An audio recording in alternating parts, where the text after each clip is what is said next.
Subscribe کیجئے ہمارے channel کو اور بیل آئیکن کو دبائیے تاکہ قرآن و حدیث کی بات آپ تک فوری پہنچ سکے۔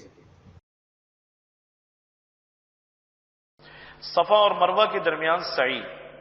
صفا اور مروہ کے درمیان مخصوص طریقے پر 7 چکر لگانے کا نام سعی ہے۔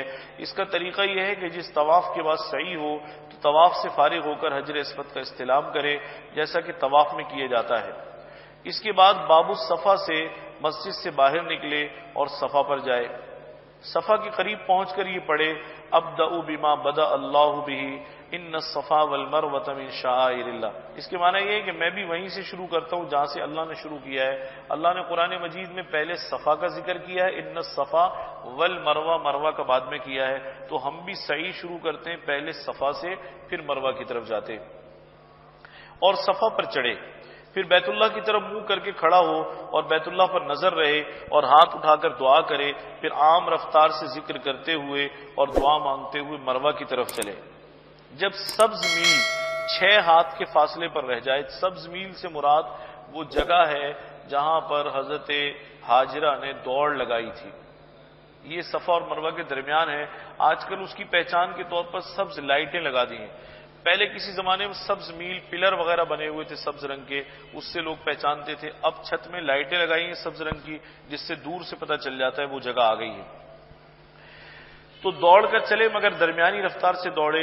جب دونوں میلوں سے نکل جائے یعنی اس سبز جگہ سے نکل جائے تو پھر اپنی چال سے چلنے لگے یہاں تک کہ مروہ پر پہنچے اور کشادہ جگہ پر رک جائے۔ ذرا داہنی طرف کو مائل ہو کر بیت اللہ کی طرف منہ کر کے کھڑا ہو اور دعا کرے۔ یہ صفا سے مروہ تک 1 چکر ہو گیا۔ اس کے بعد مروہ سے اتر کر پھر صفا کی طرف چلے اور دونوں میلوں کے درمیان دوڑ کر چلے اور صفا پر چڑھ کر پھر اسی طرح دعا اور ذکر کرے۔ یہ مروہ سے صفا تک 2 چکر ہو گئے۔ اسی طرح 7 چکر پورے کرے۔ اس کے بعد 2 رکعت نفل نماز مسجد حرام میں پڑھے۔ دیکھیں، صفا مروہ اور بیت اللہ کے طواف کے چکروں کا طریقہ الگ الگ ہے۔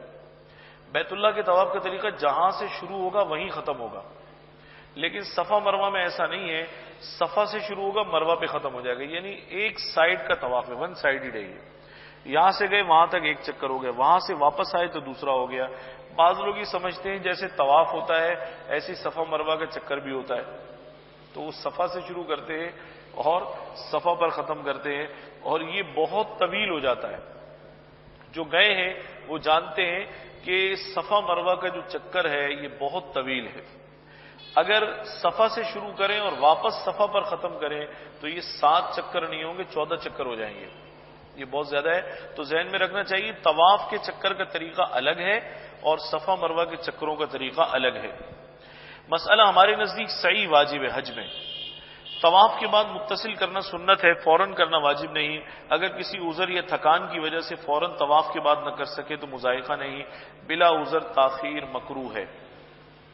مسئلہ سعی کو صفا سے شروع کرنا اور مروہ پر ختم کرنا واجب ہے، یعنی صفا سے ابتدا کریں اور 7واں چکر جب پورا ہو تو مروہ پر ہو۔ مسئلہ اگر سعی کرتے ہوئے جماعت کھڑی ہو جائے یا نماز جنازہ ہونے لگے تو سعی کو چھوڑ کر نماز میں شریک ہو جائے اور باقی پھیرے اس کے بعد پورے کر لے۔ سعی میں اگر نماز شروع ہو گئی نماز کی نیت باندھ لے، نماز کے بعد پھر اپنی سعی وہیں سے شروع کر دے۔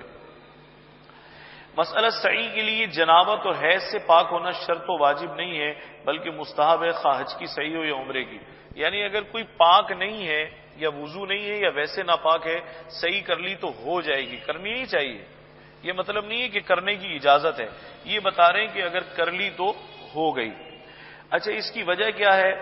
طواف تو بغیر اس کے پاکی کے نہیں ہوتا، تو صحیح کیسے ہو جاتی؟ دراصل بات یہ ہے کہ جو طواف ہے وہ مسجد کے اندر ہے اور جو صفا مروہ کا حصہ ہے مسجد سے باہر ہے، وہ پوری پٹی مسجد سے الگ ہے۔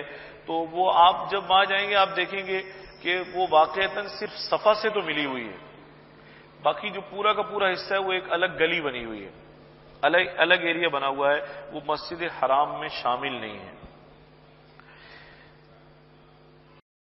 امید ہے اس ویڈیو کو صدقہ جاریہ کے طور پر آپ لوگ ضرور لائک اور شیئر کریں گے، اور مزید پرسرار پہلوؤں کے بارے میں جاننے کے لیے ہمارے چینل کو سبسکرائب کریں۔